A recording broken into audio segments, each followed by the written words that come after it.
गुरुर्ब्रह्मा गुरुर्विष्णू गुरुर्देव महेश्वरा गुरुर साक्षात परब्रह्म तस्मै श्री गुरुवे नमहा ब्रह्मानन्दं परमसुखदं केवलं ज्ञानमूर्ति वादितं गगनसदृशम् तत्त्वमस्यादिलक्ष्य एकं नित्यं विमलमचलं सर्वारति साक्षिभूतम् भावारहितं त्रिगुणरहितं श्री सद्गुरुं नमामि सच्चिदानंद सद्गुरुनाथ महाराज की जय सद्गुरु मागीर महाराज की जय सद्गुरु दादासाहेब महाराज की जय ब्रह्मभूत रंगनाथ महाराज की जय शांती ब्रह्म एकनाथ महाराज की जय विचार चंद्रोदय दर्शन आपण कला पहिली ती पाहिलेली आहे आणि आज आपल्याला द्वितीय कला प्रारंभ करायची आहे. आता हा जो ग्रंथ आहे आपण जास्त ऐकलेला नसतो. आता पंचीकरण आपलं सारखं सारखं ऐकण्यात गेलेलं आहे म्हणून ते आपल्याला काय होते ऐकून ऐकून ऐकून सोपं झालं. आणि हा पण ग्रंथ जस आपण सारखं सारखं ऐकून तस तसं आपल्याला हा पण ग्रंथ काय होणार आहे हळूहळू सोपा जाणार आहे. एकदमच कोणची ही गोष्ट येत नसते. पुरणाची पोळी जर करायची म्हणलं तर एकदम येते का? हळूहळू शिकत शिकत शिकतच येते का नाही. तसं आपल्याला हा ग्रंथ सुद्धा काय होणार आहे कळणारच आहे बरं का. कळत नाही असं म्हणायचंच नाही कळणार म्हणजे कळणार. पण एकदम कळत नसतंय. तूप खाल्लं की रूप येतय का? नाही. हळूहळू हळूहळू काय होत असते कळायला सुरुवात कारण अधिकारी एकदम येत नाही ना. हळूहळू हळूहळू काय होत असतं अधिकार वाढत असतो. म्हणून जास्त काही काय करायचं नाही टेन्शन घ्यायचं नाही मला कळना मला कळना नाही हळूहळू कळतंय. हळूहळू कळल्याशिवाय राहत नाही. तसं आपण नाही जरी लक्षात आलं तर double double double double repeat repeat करतच असतो. नाहीच कळला तर अजून डबल तीनदा घेऊ आपण ग्रंथ जसं पंचकरण आपण तीनदा ते चारदा घेतलं का नाही. तसं हा पण ग्रंथ कळूच तर घेऊ काय टेन्शन घ्यायचं काम नाही आपल्याला करायचंच काम आपल्याला फक्त श्रवण तर करायचे हे की नाही कळून तर घ्यायचे शास्त्र आपल्याला हळूहळू हळू आपण काय करू कळून घेण्याचा प्रयत्न करू. आता आजपासून आपण द्वितीय कला प्रपंच आरोप अपवाद प्रपंच आरोप अपवाद बघणार आहोत. रामकृष्ण मनोहर हरी खंड रामकृष्ण हरी बोलू का एक मिनिट बोला द्वितीय सुरू करण्यापूर्वी मी काल थोडस लिहून काढलं प्रथम याच्यावर म्हणून बोलू का त्याच्यावर कशावर लिहिलंय तुम्ही पहिली कला बरं तुम्ही काय करा जेव्हा आता ग्रंथ पाठ संपला की तुम्हाला देते शेवटची 10 मिनिटं तेव्हा बोला. हा रामकृष्ण प्रश्न क्रमांक 33 सगळ्यांना लक्ष द्या. लक्ष दिलं ना कोणतीच गोष्ट अवघड नाही. शुद्ध ब्रह्माच्या ठिकाणी शुद्ध ब्रह्माच्या आणि जरी अजून एक गोष्ट सांगते लक्षात नाही आली तरी आपण जे रेकॉर्डिंग केलेले आहेत ना ती सारखं सारखं तुम्ही काय करा चिंतन करा त्याचं डबल डबल घेण्यापेक्षा तुम्ही ते सारखं सारखं ऐकलं आणि त्याचं चिंतन केलं की अजून तुम्हाला भरपूर लाभ होणार आहे. लीनाताई आहेतच रेकॉर्डिंग करतात त्यांचे पण खूप उपकार आहेत. कारण तुम्हाला काय व्हायला लागलेली आहे रेकॉर्डिंग ऐकायला भेटायला लागली. नाही ते एकदा गेलं डबल ऐकायला भेटलं असतं का नसतं म्हणून त्यांचे पण काय आहेत धन्यवाद आहेत. कारण त्यांच्यामुळे तुमचा खूप असा काय व्हायला लाभ व्हायला लागलाय. आणि म्हणून कसं असतं माहितीय का कोणीही असू द्या जे परमार्थाला सहाय्य करतं ना त्याला तर सगळ्यांचं अर्ध पुण्य जातच जातं. आपलं तर पूर्ण पुण्य बाकी ज्यांचं अर्ध पुण्य त्याच्या वाट्याला जात असते. एवढं परमार्थाला सहाय्य करणाऱ्याचा काय असतो फायदा तसा लीनाताईचा पण काय आहे त्यांचा बी फायदा आहे आणि त्याच्यासोबत आपलाही फायदा आहे. कारण परमार्थामध्ये कोणतीही गोष्ट तुम्ही करा त्याचा दुप्पट तिप्पट फायदा भेटत असतो बरं का. जसं धोंड्याच्या महिन्यामध्ये काय होत असते, एकदा केलं की तिप्पट फायदा आहे की नाही, तसं इकडं आहे परमार्थामध्ये. एकदा तुम्ही काही कुणालाही सहाय्य केलं, अज्ञानी लाभावे सन्मार्गासी म्हणतात ना नाथबाबा, तसं इथं सहाय्य केलं ना प्रत्येकाला काय आहे लाभच आहे, हानी तर नाहीच, लाभच आहे. नाही तर आतापर्यंत आपण लीनाताईला कोणी ओळखत होतो का? कशामुळे ओळखायला लागलो? त्यांनी कार्य तसं केलं म्हणून ओळखायला लागलो सगळेजण, आहे की नाही. असं चला, प्रश्न क्रमांक 33. शुद्ध ब्रह्माच्या ठिकाणी प्रपंचाचा आरोप कसा झाला आहे? खूप सुंदर प्रश्न आहे. प्रश्न आहे, शुद्ध ब्रह्माच्या ठिकाणी कशाचा आरोप झालाय? प्रपंचाचा. शुद्ध ब्रह्माच्या ठिकाणी प्रपंचाचा आरोप कसा झाला आहे? आता आरोप टिप्पणी क्रमांक 3. ब्रह्मरूप वस्तूच्या ठिकाणी अज्ञान व तत्कार्य अशा वस्तूचे कथन तो आरोप होय. काय सांगितलं? ब्रह्मरूप वस्तूच्या ठिकाणी, ब्रह्मस्वरूप आहे आणि त्या ब्रह्मस्वरूपाच्या ठिकाणी काय केलेलं आहे? अज्ञान आणि तत्कार्य, अज्ञान आणि अज्ञानाचं कार्य अशा अवस्तूचे, अज्ञान अज्ञानाचं कार्य, वस्तू कशी आहे? खरी आहे का? नाही, अवस्तू आहे, खोटी वस्तू आहे. म्हणून इथं सांगितलेलं आहे की ब्रह्मस्वरूपाच्या ठिकाणी अज्ञान तत्कार्य अवस्तूचं कथन, त्यालाच आरोप म्हटलंय. म्हणजे ज्याचं नाही त्याचं आरोप, त्याचं नाही त्याचं कथन चाललंय. ब्रह्मस्वरूपाचं करा ना कथन, नाही. कोणाचं चाललंय कथन? ब्रह्मस्वरूपाचं कथन नाही, त्याच्यावर जे प्रपंच आहे, प्रपंचाचा जो आरोप केलेला आहे, त्या आरोपाचं काय चाललेलं आहे? कथन. तोच आरोप आहे, यालाच अध्यारोप म्हणतात. आहे एकन करायला हेच अध्यारोप लावून घे. पान क्रमांक 7. पान क्रमांक 7, कला दुसरी, पहिलाच प्रश्न आहे, प्रश्न क्रमांक 33. म्हणजे इथं काय केलेलं आहे? मागच्या कलेसहित प्रश्न बरोबर धरलेले आहेत, कलानुसार प्रश्न धरलेले नाहीत. 32 प्रश्नापर्यंत पहिली कला चालली. आता द्वितीय कलामध्ये 33 प्रश्नापासून सुरुवात झाली बरं का. तर शुद्ध ब्रह्माच्या ठिकाणी प्रपंचाचा आरोप कसा झाला आहे, हा पहिला प्रश्न, म्हणजे 33वा प्रश्न आहे. कारण आपल्या ह्या कलेचं नावच काय सांगितलं? प्रपंच आरोप अपवाद. आरोप आणि अपवाद कशाचा? या प्रपंचाचा. पहिले आरोप केला आणि मग अपवाद करायचा आहे. पहिले लावून घेतलं मग टाकून द्यायचंय. पहिले अंगावर ग्रहण केलं मग काय करायचे? सगळं इटू झट जेवढं जेवढं ग्रहण केलं तेवढं तेवढं सोडत जायचं. म्हणून शुद्ध ब्रह्माच्या ठिकाणी प्रपंचाचा आरोप कसा झाला, हा काय आहे प्रश्न. त्याचं उत्तर बघा. मंगलताई, प्रश्न आला लक्षामध्ये? हो, आला. काय वाचा? शुद्ध ब्रह्माच्या ठिकाणी प्रपंचाचा आरोप कसा झाला आहे, हा असा बरोबर. प्रश्न आहे. कुंदाताई, कोणता प्रश्न आहे? शुद्ध ब्रह्माच्या ठिकाणी प्रपंचाचा आरोप कसा झाला आहे, हा प्रश्न आहे. बरोबर. संगीताताई उबाळे, काय प्रश्न आहे? संध्याताई, काय प्रश्न आहे? शुद्ध ब्रह्माच्या ठिकाणी प्रपंचाचा आरोप कसा झाला आहे? हा बरोबर. विभूतीताई, काय प्रश्न आहे? ओम नमः शिवाय ताई. शुद्ध ब्रह्माच्या ठिकाणी प्रपंचाचा आरोप कसा झाला आहे? आता मला वाटतंय सगळ्यांना प्रश्न लक्षात आला असेल. माझ्याकडून दुसरंच उघड आहे. हा बरोबर. तर शुद्ध ब्रह्मचैतन्य आणि त्याच्यासाठी त्याच्या ठिकाणी काय झालेला आहे? ह्या प्रपंचाचा आरोप. जसं रज्जूचे, पण रज्जूवर काय झाला होता? सर्पाचा आरोप. नाही तर रज्जू होती, ऐका नाही, वाकडी तिकडी पडली होती.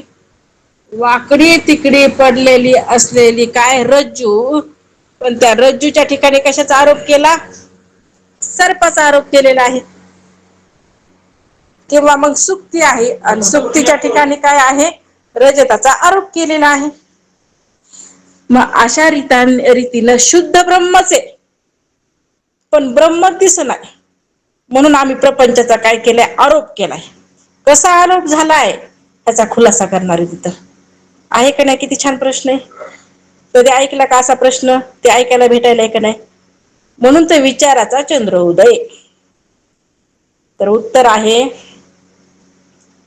अनादी शुद्ध ब्रह्माच्या ठिकाणी. ब्रह्म कसं आहे, अनादी.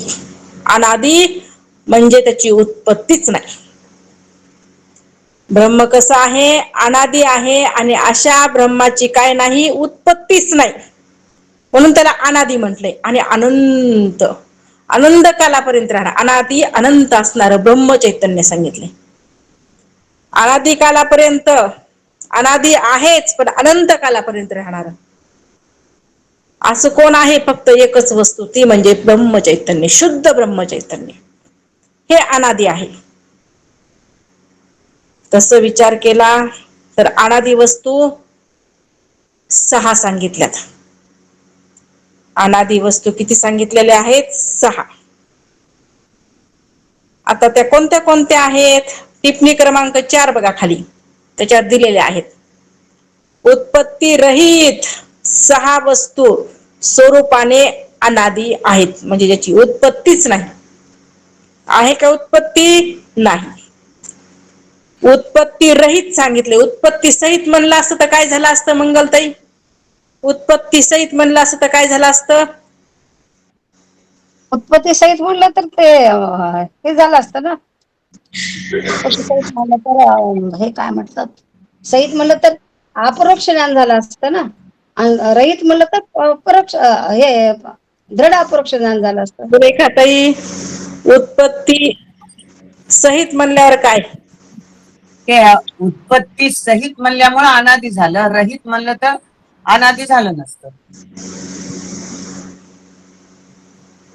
उत्पत्ती रहित 6 वस्तू. चुकलं चुकलं चुकलं. हा, हेमलताई, उत्पत्ती सहित म्हणल्यामुळे ते अनादी झालं, रहित म्हणलं तर अनादी झालं नसतं. उत्पत्ती सहित म्हणजे जन्म मरण आले. हा, आणि जन्माने आणि मरणे आले. जय गुरुदेव. आणि उत्पत्ती रहित म्हणजे काय, अनादी म्हणजे त्याचा जन्मच नाही तर कसं. अनादी म्हणजे अगदी अनादी म्हणजे बरोबर, एकदम बरोबर. आता आलं की लक्षामध्ये. उत्पत्ती सहित म्हणजे ज्याचे उत्पन्न, उत्पत्ती सहित म्हणजे ज्याचे जन्म मरण आलं ना. आणि उत्पत्ती नाही, त्याला उत्पन्न होतच नाही, ते अनादी आहे. ते कुणापासून उत्पन्न होत नाही, उत्पन्नच नाही होत, तर मग त्याचा नाश कुठला आला. म्हणून त्याच्या ठिकाणी जन्म बी नाही, मरण बी नाही. उत्पत्ती रहित असे किती पदार्थ सांगितलेले आहेत, 6 पदार्थ. उत्पत्ती रहित, त्याच्या ठिकाणी उत्पत्ती नाही अशी जी वस्तू किती सांगितल्यात, त्याची उत्पत्तीच नाही, ते अनादी आहेत, ते कुणापासून उत्पन्न होत नाहीत, असे पदार्थ किती सांगितले, 6. ते अनादी आहेत.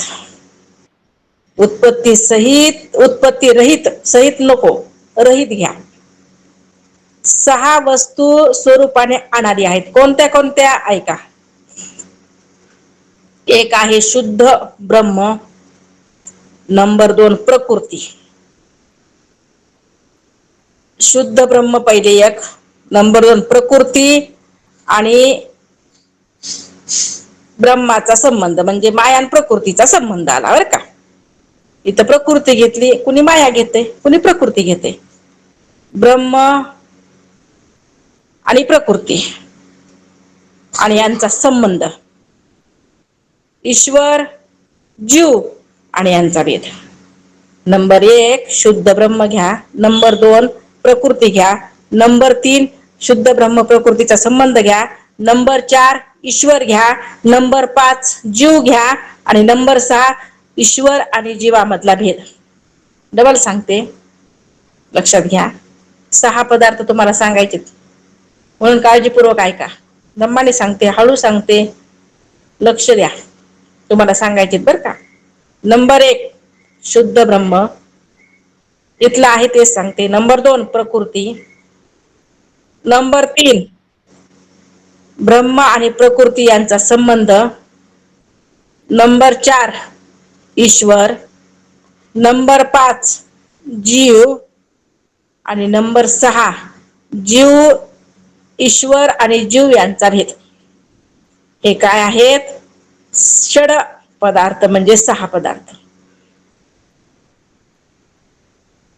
म्हणून ह्यांना अनादी म्हटलंय. माऊली इथं लक्षात नाही आलं, जीव व याचा भेद म्हणजे? हा, ईश्वर आणि जीव घ्यायचा इथं. ईश्वर आणि जीवाचा भेद. सांगा. हा, सांगते. एक एक घ्या. आलं का सुरेखाताई? आता ईश्वर वेगळं हो आहे, परत हो जीव, हो आलं. आणि हो ईश्वर आणि जीवाचा भेद. हो अजून एक सांगते, लक्ष द्या. ब्रह्म चैतन्य घ्या 1 नंबर, प्रकृती 2 नंबर, ब्रह्म आणि प्रकृती यांचा संबंध 3 नंबर, ईश्वर 4 नंबर, जीव 5 नंबर, ईश्वर आणि जीव यांचा भेद 6 नंबर. हळू सांगा की ताई. ब्रह्म प्रकृती संबंध 3 आणि ईश्वर बरं ठीक आहे. अजून एकदा ऐका. नंबर 1 शुद्ध ब्रह्म. आलं लक्षात? शुद्ध ब्रह्म नंबर 1. 2 प्रकृती. नंबर 2 काय? प्रकृती. पेशल आहेत ह्या. नंबर 3 आता डबल घ्यायचं, ब्रह्मन प्रकृती यांचा संबंध. ह्याला 3 नंबर दिलाय. ब्रह्म आणि प्रकृती यांचा जो संबंध आहे याला 3 नंबर. 4 ईश्वर, स्पेशल ईश्वर. 5 स्पेशल जीव घ्या. आलं 5. नंबर 6 डबल मागे यायचं, ईश्वर आणि जीव यांचा भेद. भेद घ्यायचा इथं. तिथं संबंध आला, इथं भेद आलाय. हे काय झाले? 6 पदार्थ अनादी. आहे का अजून शंका? अजून सांगायचं डबल का? आलं लक्षात? आलं माऊली आलं. अजून एकदा सांगा, लिहून घेता येते. 1 मिनिट. आता एवढ्यांदा सांगितलं ना तुम्हाला, आता सगळ्यांना म्हणा. कितींदा सांगितलं? 4 वेळेस सांगितलं. मला बी तेच वाटतंय का तुम्हाला मी दिवसभर जरी सांगितलं तरी तुमच्या लक्षात येणार नाही. मग मी काय पूर्ण पाठ ह्याच्यातच घालू का? नाही माऊली आलं लक्षात. ग्रंथावर आहे आलं की ताई? लक्षात. सगळं आहे ना, ग्रंथावर आहे. लक्ष देऊन ऐकायचं, सगळं लक्षात येते. सगळ्यांना बोलायची गरज नाही, एकानं बोललं तरी चालतंय. एक जण बोलत जा. सुरेखाताई, मंगलताई दोघीपैकी एक जण बोललं, मला कळतंय. सगळ्यांना बोललं की मला काहीच ऐकायला येत नाही बरं का. त्याच्यामुळे बोलू नका सगळेजण. ऐकून घ्या. आता मी सांगितलं, आता मी डबल सांगणार नाही. कारण तुम्हाला एक गोष्ट सांगते, विचारसागर मध्ये 3 अधिकारी आहेत. येईन ते आपल्याला घ्यायचंय पुढे, पण तुम्हाला कळावं म्हणून सांगते. उत्तम, मध्यम आणि कनिष्ठ. मग त्या गुरु महाराजांना, निश्चलदासजी महाराजांना पहिल्यांदा 4था तरंग का सांगितला असेल बरं? 5वा 6वा तरंग का नाही सांगितला पहिल्यांदा? उत्तम अधिकाऱ्याचा 4था तरंग, मध्यम अधिकाऱ्याचा 5वा तरंग, कनिष्ठ अधिकाऱ्याचा 6वा तरंग. मग पहिल्यांदाच कनिष्ठ अधिकाऱ्याचा सांगायचा ना, का नसेल सांगितलं बरं मंगलताई? का नाही सांगितलं?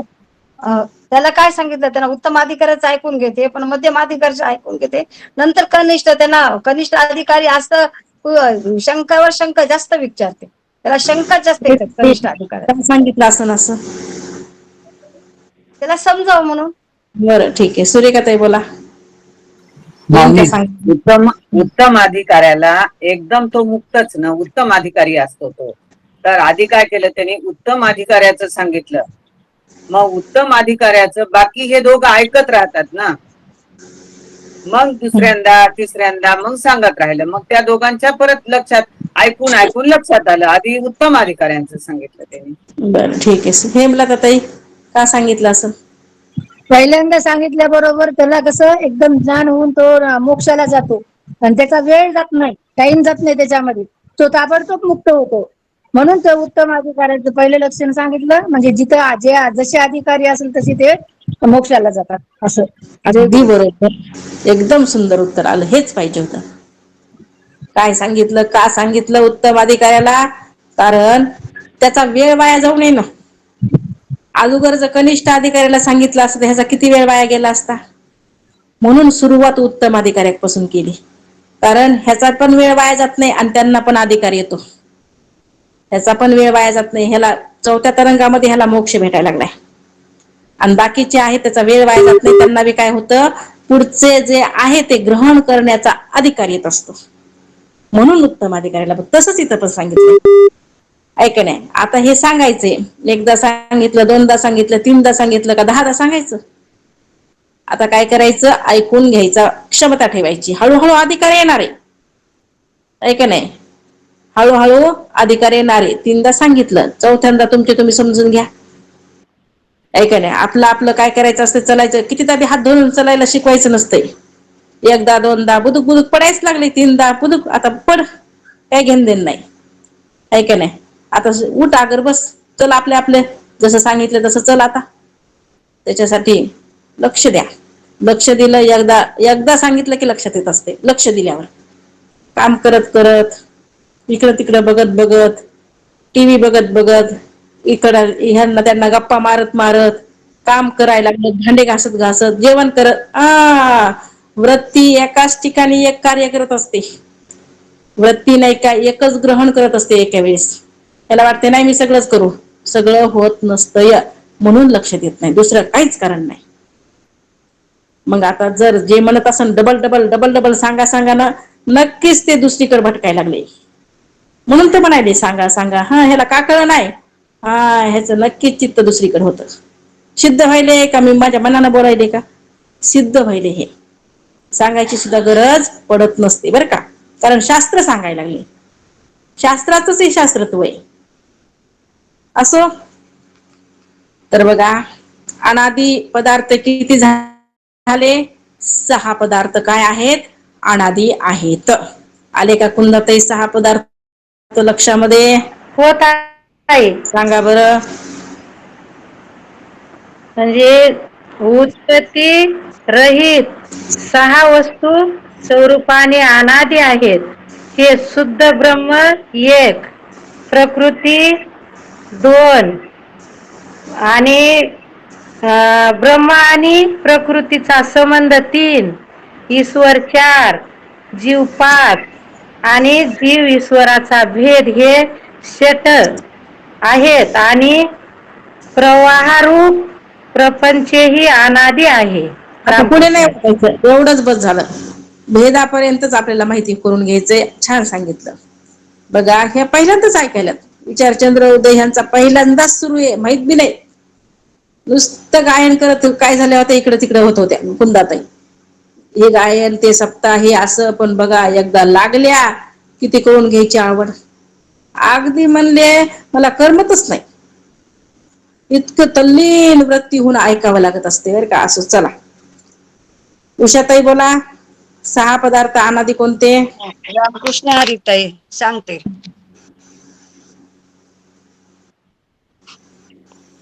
ईश्वर,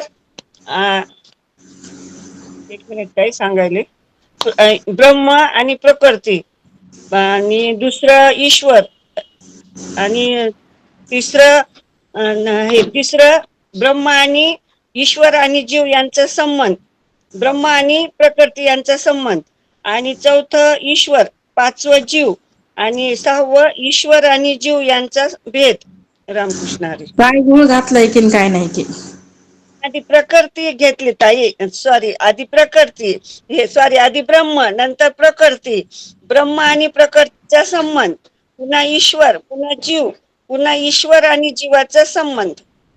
संबंध नाही हो, भेद. भेद, सॉरी, गडबड व्हायली बोलण्यात. भेद. भेद लक्षात घ्या. असू द्या, होत असते चुका, होत असतात, हळूहळू सुधारायच्या. अंजली ताई बोला.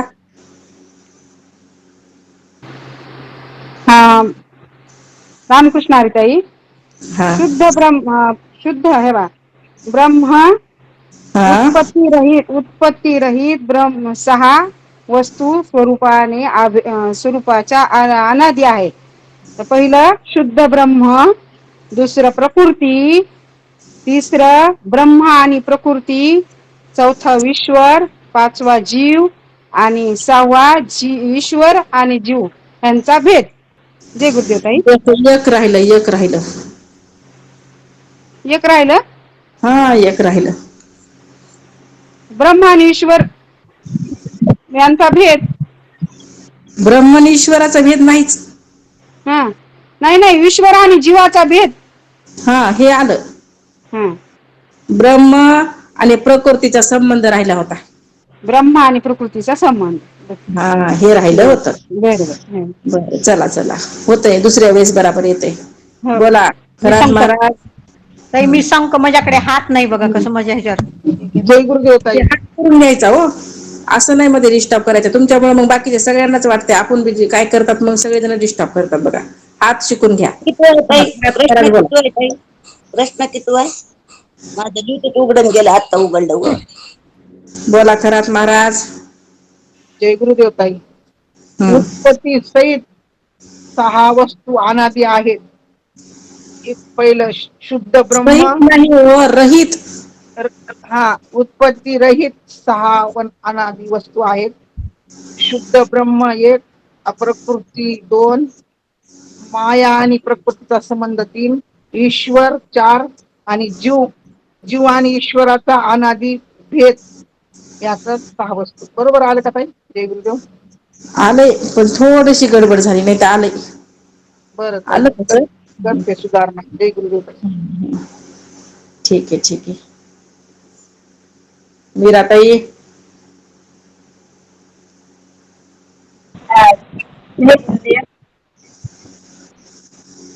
उत्पत्ती रहित रूपाचे अनादी आहे.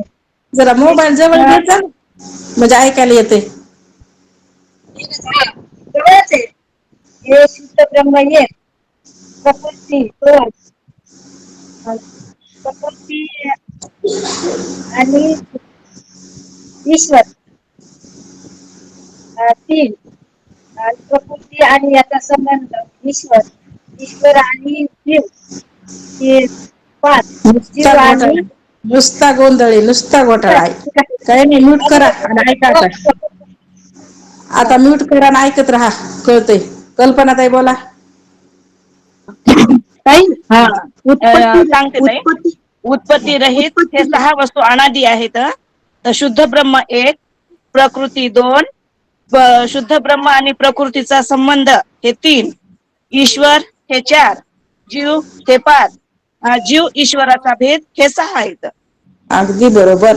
छान सांगितलं कल्पना आहे ते, एकदम छान सांगितलं. असं सांगता आलं पाहिजे, खडखड. नाही वाचता आलं तरी लक्षात ठेवा ना. ललिताताई. जय गुरुदेव. उत्पत्ती रहित 6 वस्तू स्वरूपाने अनादी आहेत. 1 शुद्ध ब्रह्म, 2 प्रकृती आणि 3 शुद्ध ब्रह्म आणि प्रकृती यांचा संबंध, आणि 4 आहे ईश्वर, 5 आहे जीव आणि 6 आहे ईश्वर आणि जीव यांचा भेद.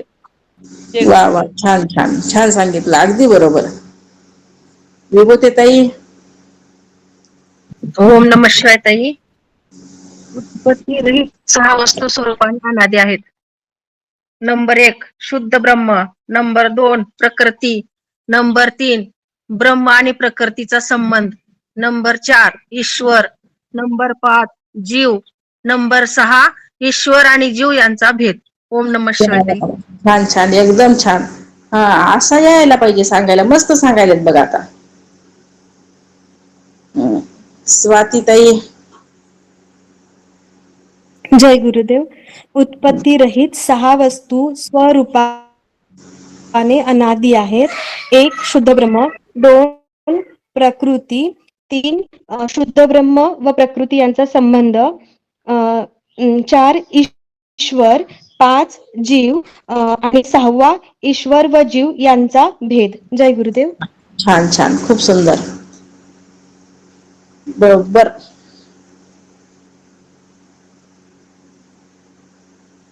छायाताई. रामकृष्ण हरी.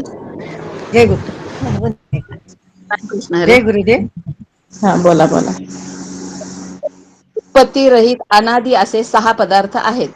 1 शुद्ध ब्रह्म, 2 प्रकृती, 3 ब्रह्म व प्रकृतीचा संबंध, 4 ईश्वर, 5 जीव आणि 6वा आहे ईश्वर व जीवामधील भेद. हे अनादी पदार्थ आहेत. वा वा, बरोबर, छान. म्हणजे आता तुमच्या लक्षामध्ये आलं. सगळ्यांच्या काय झाले आता लक्षामध्ये आले. मी सांगू का मी सांगू का म्हणायचंच नाही बघा. हा, मी बरोबर विचारते, फक्त तुम्ही हात वरी करत जा. सगळ्यांचा नंबर येणार म्हणजे येणार, एकदा तरी येणार.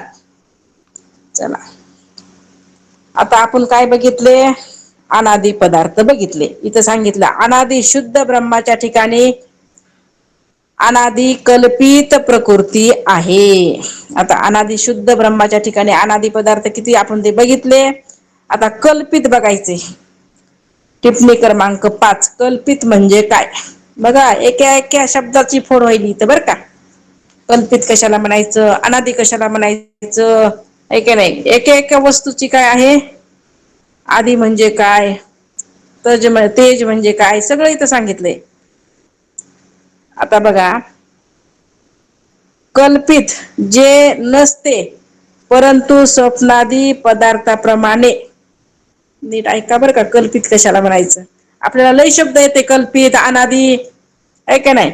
आता इथं सांगितलं कल्पित कशाला म्हणायचं, जे नसतंय, जे नसतेच मुळात, परंतु स्वप्नादी पदार्थाप्रमाणे भ्रांतीने भासणारे जे पदार्थ ते कल्पित. स्वप्नामध्ये पदार्थ भासायलेत ना. स्वप्न पडतंय का नाही तुम्हाला? पडतंय. स्वप्नामध्ये दिसतंय का नाही? स्वप्न सृष्टी दिसती. मग ती कशी आहे? स्वप्नामध्ये खरी वाटते, पण सकाळी जागा झाल्यावर कल्पित आहे का नाही? तशीच म्हणले हे पण काय आहे, स्वप्नासारखीच जागृती आहे. सगळं कल्पितच आहे.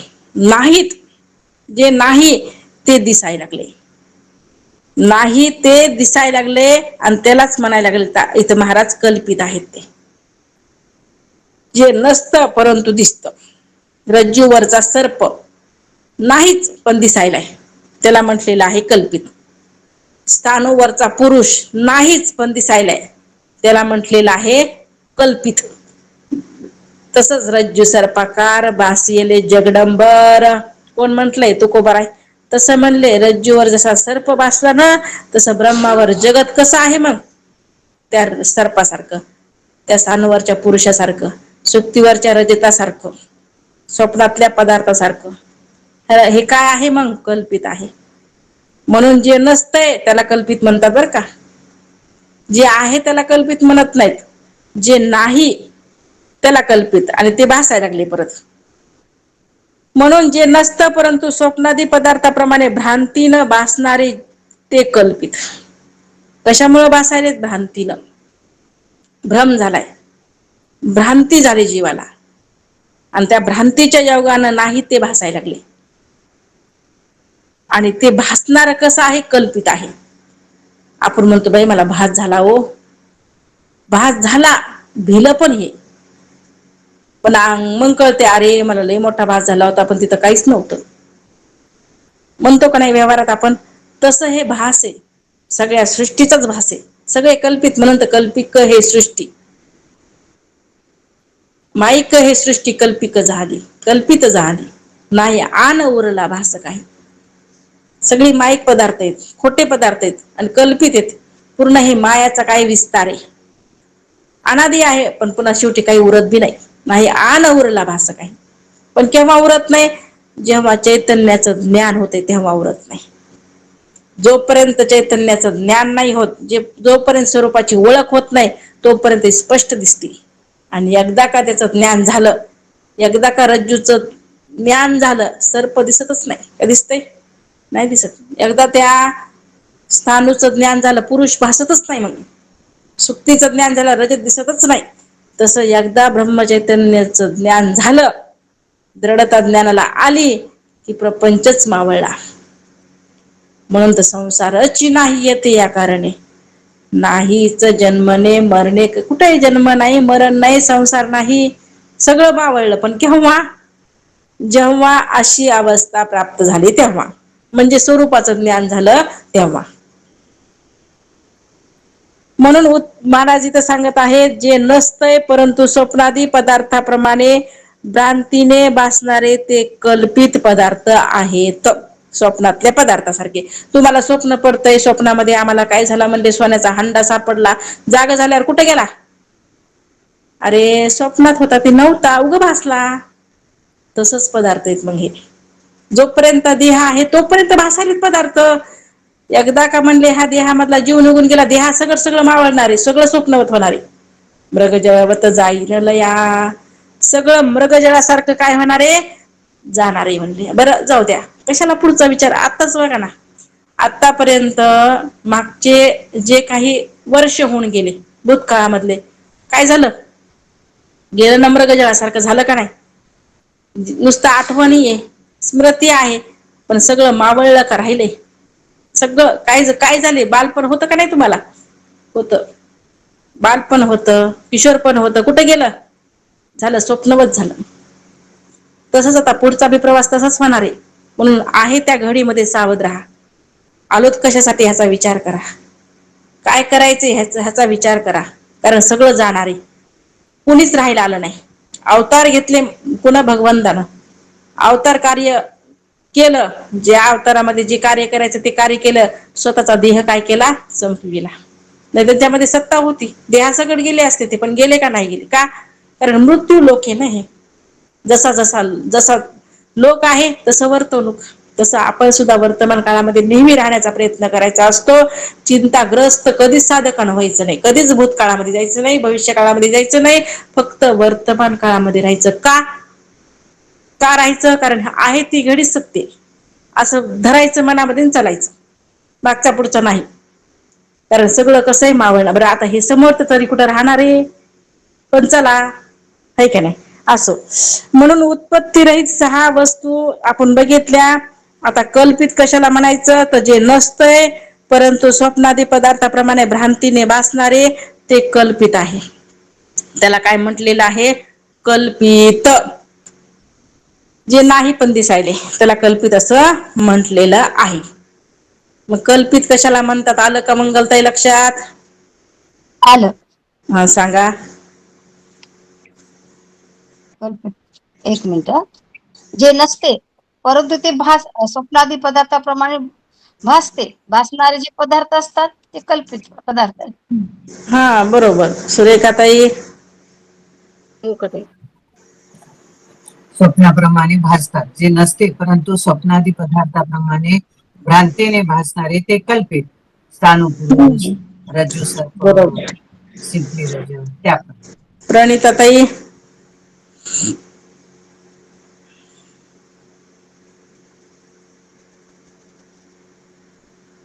संगीताताई उबाळे.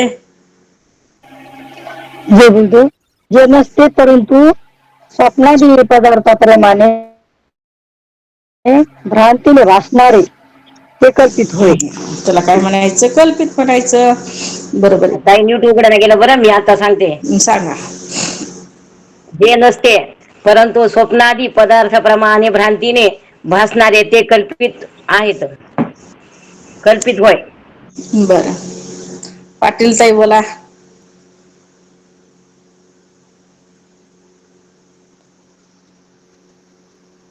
मंगलताई गाडीवार. जे नसते परंतु स्वप्नादी पदार्थाप्रमाणे भ्रांतीने भासणारे ते कल्पित होय. मंदाताई आलं का लक्षात? जय गुरुदेव महाराज. जे नसते वस्तू स्वप्नादी पदार्थाप्रमाणे भ्रांतीने भासते तेच कल्पित होय. जय गुरुदेव महाराज. बर. मीनाताई. जे नसते परंतु स्वप्नादी पदार्थाप्रमाणे भ्रांतीने भासणारे ते कल्पित पदार्थ आहेत. रज्जू सर्प, रजस, स्थाणुपुरुष. जय गुरुदेव ताई मला म्हणल्या. हो. जे नसते परंतु स्वप्नादी पदार्थाप्रमाणे भ्रांतीने भासणारे ते कल्पित होय. जय गुरुदेव ताई. मला म्हणलात का ताई? शकुंतला ताई बोला. संजीवनी ताई. जे नसते परंतु स्वप्नादी पदार्थाप्रमाणे भ्रांतीने भासणारे ते कल्पित होय. ज्योतिताई. मी का ताई? हो. जय गुरुदेव ताई. कल्पित म्हणजे माझा आवाज आला? जे नसतं ते परंतु भ्रांतीप्रमाणे भासणारे स्वप्नाप्रमाणे असं असणार ते कल्पित. जय गुरुदेव.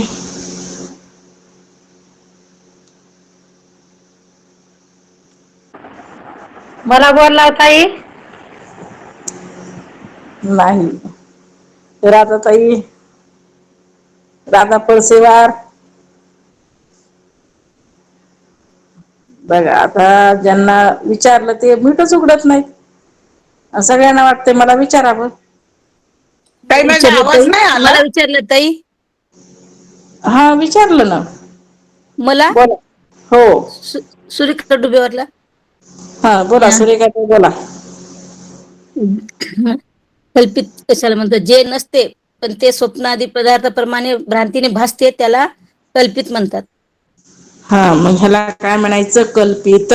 जे नसते कल्पित स्वप्न पदार्थाप्रमाणे भासायला लागले त्याला म्हणायचं कल्पित. म्हणून बघा प्रश्नाचं उत्तर.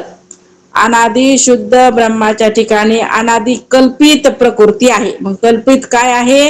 अनादी आहे. आणि कशी आहे परत? कल्पित कोण? ही प्रकृती. कोणाच्या ठिकाणी? शुद्ध ब्रह्माच्या ठिकाणी. शुद्ध ब्रह्माच्या ठिकाणी प्रकृती कशी आहे? अनादी आणि कल्पित. अनादी म्हणजे काय? उत्पत्ती रहित. त्याची उत्पत्ती नाहीये. ह्या प्रकृतीची उत्पत्ती आहे का? नाही, पण ती कल्पित आहे. कल्पित कशी सांगितली? स्वप्न पदार्थाप्रमाणे, रज्जू सर्पाप्रमाणे. कोण?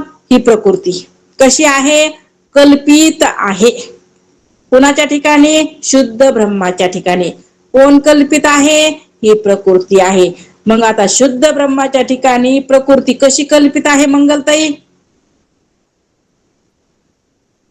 शुद्ध ब्रह्माच्या ठिकाणी प्रकृती कशी सांगितली?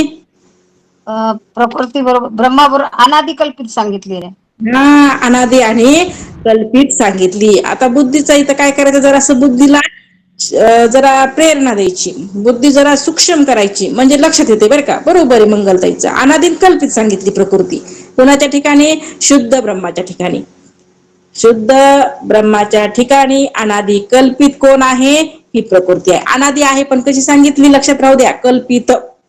मग या प्रकृतीचा, कोणत्या प्रकृतीचा? ब्रह्माच्या ठिकाणी जी भासायला लागली अनादी कल्पित जी प्रकृती, या प्रकृतीचा ब्रह्माबरोबर अनादी कल्पित तादात्म्य संबंध आहे. इथे सांगितलेलं आहे या प्रकृतीचा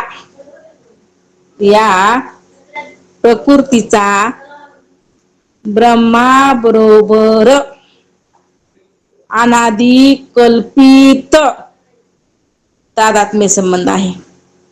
प्रकृतीचा ब्रह्माबरोबर कसा संबंध सांगितला? अनादी आहे पण कल्पित आहे. अनादी का? कारण ती उत्पन्न झालेली नाही. कोणापासून उत्पन्न झाली का प्रकृती? नाही, म्हणून तिला अनादी म्हटले. आणि कल्पित, अनादी आणि कल्पित. कल्पित का? कारण ती भासायला लागली ब्रह्माच्या ठिकाणी, ब्रह्मा स्वरूपावरती भासायली म्हणून कल्पित म्हटले. आणि हिचा तादात्म्य संबंध आहे कोणाबरोबर? ब्रह्माबरोबर. कोणाचा? ह्या अनादी कल्पित प्रकृतीचा ब्रह्मासोबत तादात्म्य संबंध. आता तादात्म्य संबंध म्हणजे कसा? जसं तादात्म्य असते, माझं लय तादात्म्य आहे, अर्थात इकडली भाषा बोलायचं झाल्यावर तर महाराज सांगतात, तुम्हाला मी नेहमी सांगितलंय, तादात्म्य संबंध म्हणजे प्रकाश आहे सूर्याचा आणि आकाश नाही, आकाश म्हणजे पोकळी, ह्या दोघांचं जर काय आहे? तादात्म्य संबंध. आता ह्या दोघांमधून वेगवेगळं करता येते का? प्रकाश आणि आकाशाला ह्या दोघांचा तादात्म्य संबंध झालाय, वेगवेगळं करा बरं. नाही करता येत. येते का करता? नाही करता येत. तसा म्हणले ह्या प्रकृतीचा ब्रह्माबरोबर अनादिकालापासून कल्पित तादात्म्य संबंध झालेला आहे. येते ना लक्षामध्ये? येते. म्हणून हा म्हणजे कल्पित भेद सहित वास्तविक अभेद्रूप संबंध आहे. आता कल्पित भेद आहे, दोघांमध्ये भेद कसा आहे? कल्पित. कोणामध्ये? प्रकृतीमध्ये आणि ब्रह्मामध्ये कल्पित भेद. कसा आहे भेद? कल्पित आहे दोघांचा भेद बर का. पण वास्तविक अभेद्रूप संबंध आहे. पण वास्तविक खरंच जर बघितलं तर एकच वस्तू आहे. प्रकृती मुळात नाहीच आहे, एकच ब्रह्मचैतन्य आहे. त्यांचा दोघांचा अभेदच आहे, अभेद्रूपच संबंध आहे. जसं बघा, आता उदाहरण देते. रज्जूवर म्हणले सर्प भासलाय, सोपं उदाहरण तुम्हाला समजल्यासारखं. रज्जूवर काय झाला? सर्प भासला. ठीक आहे, सर्प भासलाय. आता बघितलं तर सर्प आहे का तिथं? नाही. तरी पण तिथं वाटलं ना सर्प आहे म्हणून? वाटलं. म्हणजे सर्प एक आणि रज्जू एक. सर्प वेगळा आणि रज्जू वेगळ्या, असा भेद आला ना तिथं. रज्जू मध्ये सर्पामध्ये भेद झाला. पण पुन्हा विचार केला, अरे हे मंद अंधकार होता काही की, लक्क प्रकाश नेला, बॅटरी नेली, भक्क उजेड पाडला तिथं. मग लक्षात आलं इथं सर्पच नाही. मग काय झालं? कुठे गेला सर्प? नव्हताच न, ते रज्जू रूपच झाला. म्हणजे होती काय? रज्जूच होती. मग फक्त आहे काय? रज्जूच आहे. म्हणजे अभेद स्वरूप कोण आहे? एक रज्जूच आहे. तसाच प्रकारे जोपर्यंत ज्ञान नाही तोपर्यंत प्रकृती पुरुष भासणार झाले, दोघांमध्ये भेद वाटणार झालं. वास्तविक कल्पित भेदच आहे, पण वास्तविक जेव्हा विचार केला आपण की खरं तर काय आहे? एकच चैतन्य. अभेद रूपानं काय आहे? एकच चैतन्य आहे. ही कल्पित कशी झाली? सृष्टी पूर्ण मावळली. म्हणून तर अनादी शांत आहे. कोण? ही प्रकृती. ही माया कशी आहे? अनादी आहे पण शांत होणारी, म्हणजे नष्ट होणारी आहे. कशानं? ब्रह्माच्या ज्ञानानं. म्हणून दोघांमध्ये काय आहे? कल्पित भेद आणि वास्तव अभेद. प्रकृती आणि पुरुषाचा कल्पित भेद आहे आणि वास्तव तर काय आहे? अभेदच आहे. तोच विस्तारलाय सगळीकडे. म्हणून तर ब्रह्मरूपी चैतन्य रूपी दोरीमध्ये त्रिपुटी रूपी माळ जी आहे ती केवळ शोभे करताच गुंफल्या गेलेली आहे. म्हणून तर चैतन्याची शोभा शोभत असे. म्हणून काय आहे? आहे तेच आहे, परमात्माच आहे. कोण? परमात्मा. परमात्म्याशिवाय दुसरी वस्तूच नाही. पण हे काय झालंय? मध्यंतरी हा भास झालाय आणि त्या भासामुळं आपण काय झालेलो आहोत? अडकलोत ना, भ्रम झालाय, भ्रांती झाली, अध्यास झालाय आणि ह्याची निवृत्ती करायची.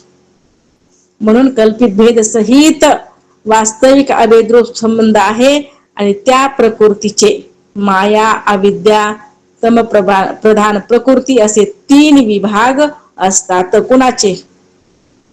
तर ह्या जी प्रकृती आहे तिचे माया, अविद्या, तम प्रधान प्रकृती असे 3 विभाग झालेत. जी ब्रह्म स्वरूपाच्या ठिकाणी भासायला लागलेली आहे ती प्रकृती, तिच्या ठिकाणी माया, अविद्या आणि तमप्रधान प्रकृती असे 3 काय झाले? विभाग पडलेले आहेत. आता हे विभाग जे आहेत त्याचा पण विस्तार केलेला आहे, पण सध्या तुम्ही एवढंच काय करा, आज लक्षामध्ये घ्या. जास्त तुम्हाला खुराक मी देत नाही, एवढंच लक्षात घ्या.